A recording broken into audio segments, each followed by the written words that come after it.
포브스는 전 세계에서 가장 인지도가 높은 경제 전문지 중 하나입니다. 이곳은 코인을 주제로 하는 것이 아닌 말 그대로 세계 경제와 관련해서 유의미한 소식을 정리하고 기사를 내는 곳인데요. 이 포브스에서 어제 코인과 관련된 매우 중요한 변곡점 하나를 기사화했습니다. 제목은 롱 비트코인, 숏 본드, 새로운 억만장자 투자자의 전략이라는 제목인데 지금부터 이 내용과 의미를 알아듣기 쉽게 정리해 보도록 할게요. 일단 이 기사를 온전히 확인하기 위해서는 롱과 숏이 무엇인지 알아야 하는데, 롱은 우리가 일반적으로 생각하는 투자 방식인 내가 투자한 코인의 가격이 상승할 때 나도 수익을 보는 일반적인 투자라고 생각하시면 되고요. 숏은 공매도와 같은 개념으로 내가 투자한 코인의 가격이 내릴수록 수익을 보는 구조라고 생각하시면 됩니다. 쉽죠? 포브스의 어제 기사를 보면 블랙록의 CEO가 말한 인플레이션과 금리 인하 그리고 채권 등등등을 설명하면서 꽤나 의미 있는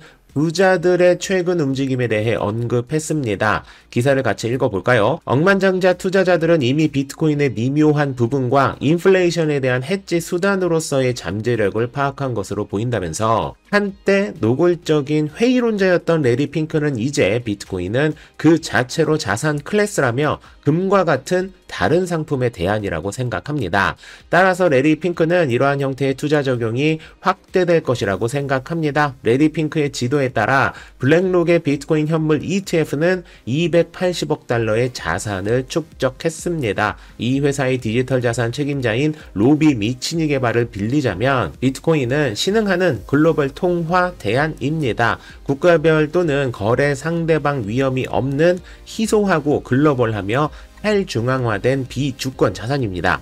미치닉은 이러한 속성이 비트코인을 위험 자산과 근본적으로 다르게 만든다고 믿습니다 라고 말했고, 스탠리 드류켄 밀러는 2023년에 이와 같은 말을 했습니다. 저는 비트코인을 소유하고 있진 않지만 소유해야 합니다. 전설적인 투자자가 현재 비트코인을 소유하고 있는지 여부는 알 수 없습니다. 그러나 그는 사람들은 중앙은행을 믿지 않을 것이기 때문에 암호화폐가 르네상스 시대에 큰 역할을 할 수 있다고 말했습니다.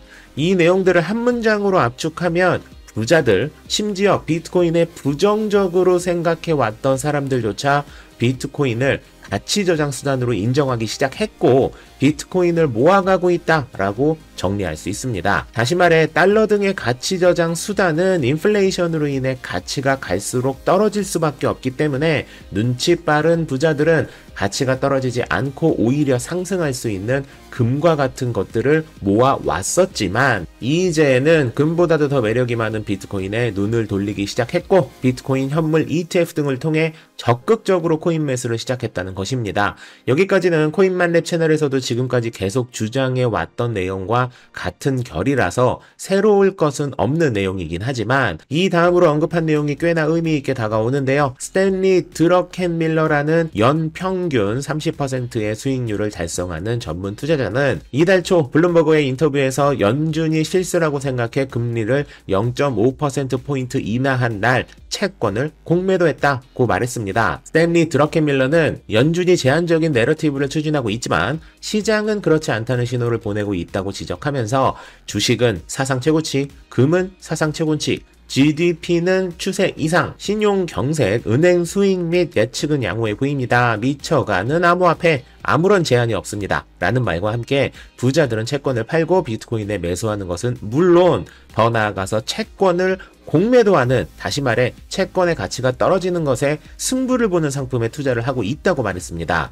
어떠세요 여러분? 꽤나 묵직한 내용이죠. 잘 아시다시피 부자들은 고수익 고위험을 지향하지 않고 수익이 적더라도 안정적이고 꾸준한 수익에 베팅을 하는 편입니다. 그럴 수밖에 없는 것이 1억이 있는 사람은 10억을 만드는 것을 목표로 하는 것이 당연하겠지만 1000억 원이 있는 사람은 위험할 수도 있는 2000억 원을 만드는 투자보다 안전하게 1100억 원을 만드는 투자를 선호할 수밖에 없는데요. 이렇게 돌다리도 두들겨보고 건너는 패턴의 부자들조차 비트코인을 모으기 시작했다는 것도 매우 반길 일인데 심지어 세상에서 가장 안전하다고 평가받고 있었던 채권에 내릴 것으로 투자했다는 것이 꽤나 충격이 아닐 수 없다는 것이죠. 어제 포브스의 기사는 바로 이런 변화를 우리에게 알려주는 매우 소중한 내용이 아닐 수 없는데요. 오늘 일어나서 바이낸스를 확인해 보니까 73,000달러까지도 터치했었던 비트코인이 오늘은 7만 달러를 지키는 만회의 가격대를 보여주고 있는데, 한두 달 투자하고 말 거 아니라면 하루하루 코인 가격에 너무 연연하지 마시고 이보다 더 확실한